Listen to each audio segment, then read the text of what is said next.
Hello guys, ayan, nandito tayo Shimmer in Shield sa Mambog, Bacoor, Cavite na kung saan pinaayos ko yung aking Vios kasi ang dami ng gas-gas. Ang dami ng tama kasi panay ang bangga ko. So kailangan ko na sa ipagawa. So dito ang napili ko magpagawa sa Shimmer in Shield na matatagpuan sa Mambog, Bacoor, Cavite. Diyos ko, talaga namang napakaganda ng sasakyan ko. So abangan nyo kung ano magiging resulta. Pasok muna tayo. Dito kasi sa lugar na to, maraming nagpapagawa dito kasi balita ko, magagaling daw dito gumawa yung mga gumagawa at kilalang kilala itong Shimmer in Shield dito sa Bacoor. Kaya itong napili ko puntahan para ipagawa ang ating Vios na marami ng gas-gas. Let's go!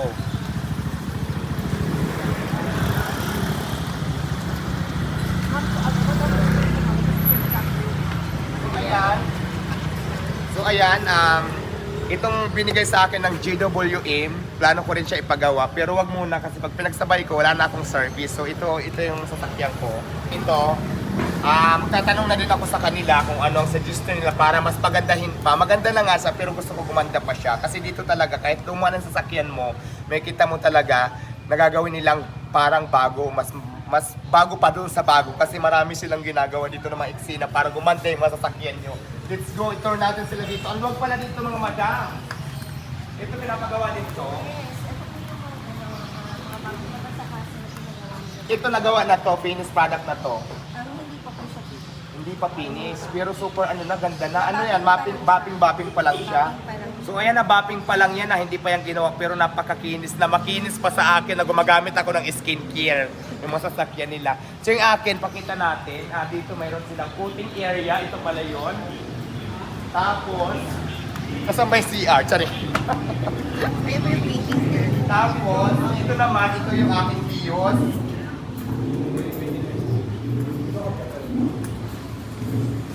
So, ayan yung Vios ko, ginagawa na nila. May mga tama to, nawala na yung mga tama, madam. Nagawa na din yung mga tama. Yes po. Oo. Na-paint na po siya. Ito na siya. Na-paint na po yan. Ayan, maganda na siya na paint na. Wala na akong nakitang gas-gas. Kasi pala yung bangga ko, may bangga to Yes, rito. may bangga siya. Tapos naka-atras pa ako ng 5 beses yata. Dito yung banda, wala na din. So, maganda na siya, pero hindi pa siya finished product. Kaya abangan nyo yung susunod kung ano ang naging hitsura nito. Yung from before, na hindi ko pa pinapagawa. Papakita ko din ulit sa inyo pag natapos na. So ito, maganda na siya ngayon pa lang. Pero syempre, hindi pa fully varnish man tawag Yes, dito. Oo. Nalinis Kasi na. ginagawa pa. Pero nawala na yung mga tama, yung mga yupi-yupi, yung mga gas-gas na wala na siya. Pero may igaganda pa daw ito, sabi na. So abangan natin yan. Bagong-bago na. Kaya naman kung gusto nyo magpagawa ng sasakyan, pumunta lang kayo dito sa Mambog, Bacoor, Cavite. Hanapin nyo lang po ang Shimmer in Shield. Talaga naman, recommend ko sila sa inyo number 1 pagdating po sa gawaan ng mga sasakyan. So legit yan guys, kasi kilala naman to sila, di ba? Kilala nito sila Shimmer in Shield. So maraming salamat din dahil dito ko napagawa, dito ko napili yung aking Vios na marami ng gas-gas. So, asan yung mga finished product nyo madam ito? Dito po, chef. So ayan, ito pala ang mga finished product. Finished product na ba to? Ayan, ito na pala. Ayan. Ay guys, yung Land Cruiser ko pala, ito na yung finished product. Saring lang. hindi to akin na, pero ang ganda nito. Sana magkaroon din ako nito soon. Ito na pala siya, yung finished product nila. Nakita nyo naman, super kinta, super kinis na talaga. Makinis pa sa balat ko ngayon. Nag-skincare na ako niyan ha. Natalo pa ako sa kinis ng sasakyan. So ito na yung finished product nila pala. Napakaganda. Parang mas brand new pa sa bagong bili sa kasa ng sasakyan. Pag dinaan nyo dito sa Shimmer in Shield na matatagpuan sa Bacoor, Mambog, Bacoor, Cavite. Kaya ano pang hinihintay nyo? Pag kailangan nyo ipagawa ang sasakyan nyo, kaya yung pagandahin, mag-Shimmer in Shield na! Tara na! So yan lang guys, maraming salamat at tinur ko lang kayo at pinuntahan lang natin itong pinagawan ko ng sasakyan. Dito nga, ito nga ang Shimmer in Shield dito sa Bacoor, Cavite. Maraming salamat mga madam ha. Maraming salamat. Kapakita ko din to yung pinaka-finished product nyo kung paano natapos ang sasakyan ko. So yun lang, maraming salamat Shimmer in Shield kasi ginawa nyo yung sasakyan ko. So nawala na ngayon, nawala na yung mga yupi-yupi, nawala na yung mga bangga ko. So, bumalik na sa bago niyang anyo. Pero syempre, hindi pa yung 100%. Makikita niyo pa yan soon. So, abangan niyo yan. Ayan, good morning guys. Nandito na naman tayo sa Shimmer and Shell para kunin na at tingnan yung gawa po ng Shimmer and Shell. Kasi kung yung natatandaan guys, pumunta ako dito dati para ipagawa yung sasakyan ko nung nakaraang linggo. So dahil yung sasakyan ko, naibangga ako, nasagi kasi nung mga time na to, hindi pa ako marunong mag-drive. Kaya marami talagang damage sa sasakyan ko. Kaya naman pinagawa ko talaga dito sa Shimmer and Shell. Ngayon makikita nyo na yung final throw kung paano siya pinaganda ng Shimmer and Shell. Kaya ready na ba kayo? Let's go! So nandito na tayo sa, ang tawag dito, boating area. Ayan, boating area. Tapos, nandito na tayo ngayon sa, so pagkita ko na natin ang Shimmer and Shell. Nasa Shimmer and Shell tayo guys. So ngayon naman, ipapakita ko na yung sasakyan ko dati. Dati, guys, ang daming gasgas nito kasi unang aksidente na nangyari sa akin, naibangga ko siya dito sa gilid kasi nag-aaral pala ako mag-drive. Meron yan dito gasgas na malaki. Pati dito pa nga eh. So, ayan, dito yan. Di ba ang haba dito ngayon? Wala na, di ba? Tapos ang kinis na, makinis na sa pisco. Mas makinis pa siya. So, tingnan natin naman. Dati, nabangga rin ako dito. Malaki ang damage nandito. May lubog siya, yupi-yupi. May gasgas. Pero ngayon guys, tingnan nyo naman. Mas makinis pa sa mukha ko kahit gumagamit ako ng skincare. Makinis pa yung sasakyan ko, natalo niya pa rin talaga. Tapos dito naman guys, ipiflex ko lang dito, Plate number. ayan, dito, ilang beses ako naka-atras ng motor, 3 beses yata, 4 na beses, kaya burog-burog yung dito likod na yan.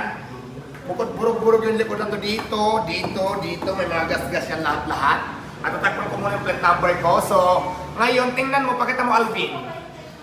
Ayan, di ba ngayon, napakakinis niya na. Tapos pagdating naman dito sa may likuran, let's go. Mayroon din yan dito mga gas-gas. Dahil mga sa damage, kasi nga nung mga time na to, nung binili ko to guys, hindi pa talaga ako marunong mag-drive. So ngayon, bago ako natuto, ito yung ginamit ko para mag-practice ako. Kaya marami talaga siyang gas-gas, maraming damage. So ngayon, kung inyong makikita, yung mga gas-gas dito sa mga gilid-gilid, wala na. Wala na yung mga gas-gas natin at nagmukha na siyang parang brand new. Guys, hindi to brand new ha, kasi nabili ko to ng second hand. Tapos ngayon, nagka-gas-gas-gas-gas kasi sa dami ng insidente kasi nag-aaral pa tayo mag-drive. Pero nakita nyo naman ngayon yung finished product na napakakinis. Ayan, pakita mo lahat. Ayan, napakakinis. Di ba? Makinis pa sa boyfriend ko. So ayan guys, so di ba? Tapos pakita natin yung loob. Ayan, dahil naka-back to zero na siya, tapos nilagyan ng antibacterial na Shimmer and Shell. Nilagyan ng antibacterial na Shimmer and Shell. Kasi nga dapat lang talaga lagyan ng antibacterial kasi masilan talaga yung mga balat ko. So nilagyan na nila yan, so hindi na tayo mababacteria sa loob. At saka binak to zero nila. So guys, napakaganda na siya. Marami ng gas-gas. Dinala ko sa Shimmer and Shell. Nakita nyo naman kung gaano na siya kaganda ngayon. Daig niya pa ang brand new. Ito na po yung finished product na from burog-burog to parang brand new nagawa po ng Shimmer and Shell. So ayan guys, hindi pa tayo tapos dahil hindi lang yan. Silipin natin yung makina dahil parang ginawa na rin nilang bago yung makina. Kaya titingnan natin. So let's go. Bakit ito yung sinilas ko? My God, nakating tayo dito itong sinilas ko. May pabukas nga.